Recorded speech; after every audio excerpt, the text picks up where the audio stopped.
Akala ng iba, pa-chill-chill ka lang. Akala ng iba, pangiti-ngiti ka lang. Akala ng iba, patawa-tawa ka lang. Pero yun ang akala nila. Hindi nila alam na sa kabila ng pagngiti mo, pagiging masaya mo, sa likod nun may mga problema na hindi mo alam kung ano yung gagawin mo. Sa likod nun may mga sitwasyon na hindi mo alam kung sino yung lalapitan mo.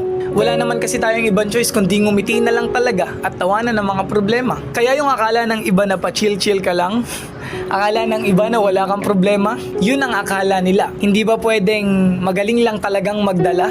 Kasi wala namang option kundi lumaban eh. Kaya ikaw na nanonood, alam ko sa kabila ng pagngiti mo, may mga problemang hindi mo alam kung paano mo susolusyonan.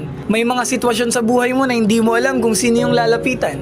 Ngumingiti ka na lang, nagiging masaya ka na lang. Gusto kong sabihin na ipagpatuloy mo yan, maging masaya ka lang, magpahinga ka lang, and then after nun, lalaban ka ulit. Ingat palagi, stay safe, and follow me.